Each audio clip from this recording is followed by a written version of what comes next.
Hey folks, it's Speedistevie video time again.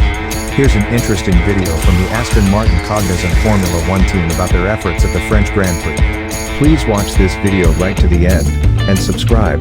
It would be greatly appreciated, and if you click the bell you'll get to know as soon as new videos are published.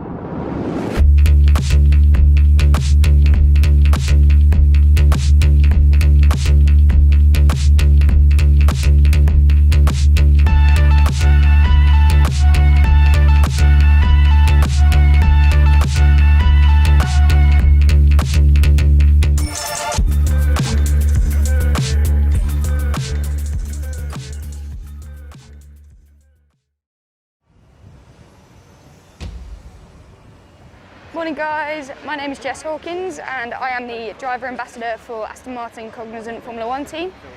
It's Thursday morning here, just heading out on track walk, Seb's track walk.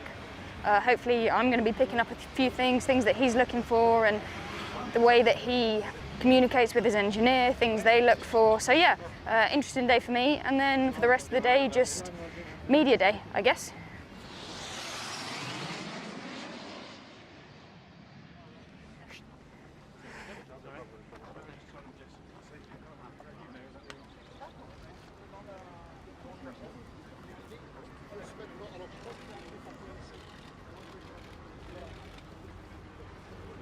So I've been racing since I was 8 years old. There was a go-kart track in the distance one day while I was playing another sport with my dad. Didn't know what it was, but I begged him to let me have a go, and here we are many years later. Had a strange career route and kind of went down the stunt driving route a good few years ago, just because I'd run out of budget to go racing. You know, it's no secret that it's a very expensive sport. So I explored other options, worked on a few movies and TV series and some live shows, which at the time it wasn't the best route to go, but I learned so much and I literally had the time of my life. So, and now I'm back racing. W Series has brought me back racing. I wouldn't be racing again without them. So, and our first race is next weekend in Austria. So, kind of things that you'd be looking for is if there's a change in track surface. Obviously Seb's been here before, so he knows where the track goes as such, but so I'd imagine he's going to be looking for something like track surface. Are there any parts of the circuit that the surface isn't quite as good, maybe more used than others? Wind direction is a lot. Are there any curbs that have changed? Are there curbs that you could take last year but you can't now, or vice versa? Any corners that have slightly changed angle, or so there's so many things. It's really advantageous to go on a track walk, and as I say, it's useful to use the sim, but there's nothing like being here in real life. So that's track walk over with Nilly. Got a few bits to do now, so I'll catch you guys later in the weekend.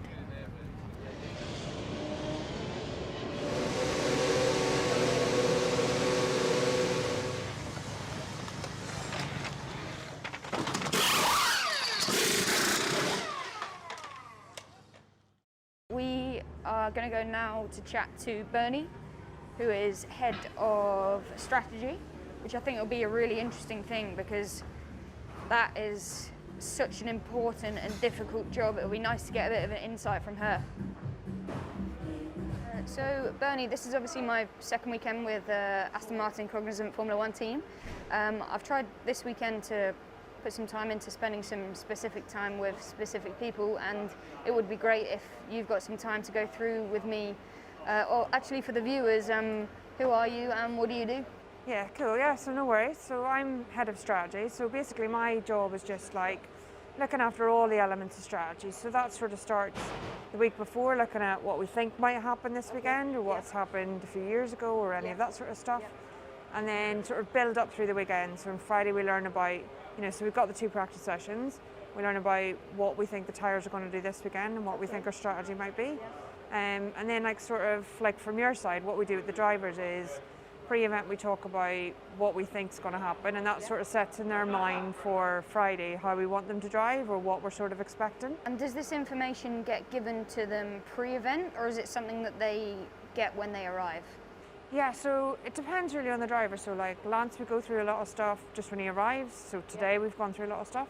But I think Sebastian really likes to read stuff on his flight or whatever. So we send it to him in advance. But we sort of send him like this type of information. So, you know, the track layout, where we expect it to sit in terms of pit loss, what compounds we're using, you know, like some of the basic stuff from the track, and then sort of building into a picture. So here you've got basically an estimated time of how long your pit stop is going to take. Exactly. Okay, yeah. so that's really cool. And then we rank it, like, so we say like this is where we are this weekend, but this is how it compares to last weekend. Okay. So that from one weekend to the next, they can sort of see the shift in what the strategy might be. Bernie, obviously I have my first race meeting next weekend in W Series. I've never been to Austria or race there or anything. So is there anything in specific that you think that I should know that would benefit me? Yeah, sure. But before that, this one's not for you, because I need all the advantages. So it is Friday morning. I'm just headed to the engineering briefing before FP1.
Hey guys, yeah, good day here at Paul Ricard.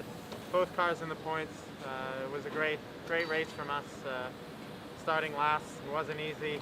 We overtook a lot of cars on track. The car felt good today. We had good pace, and yeah, in the end, from P19 or whatever we were on the grid after yesterday's troubles, you know, to come away with 10th today is a great result.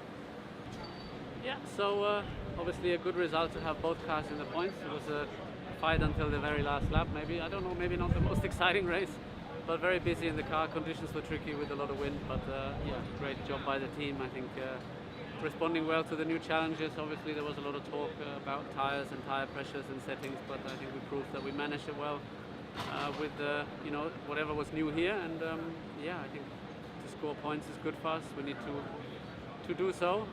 The midfield is tight, so it was enjoyable in this regard, and good to get the result in. So hopefully we, as I said after the last race, we keep the momentum for the next month. Hey guys, so that is Paul Ricard finish for 2021. I think it's been a great day for the team. Double points, both cars in the top 10, which is great. Now we head to double Austria. So the bad news is that unfortunately I'm not going to be with the team, but the good news is that I'm going to be racing for the first time in 2 years. So really excited. I wish all the best to the team, and hopefully I have a good weekend as well. That's it for another Speedistevie video. Subscribe now.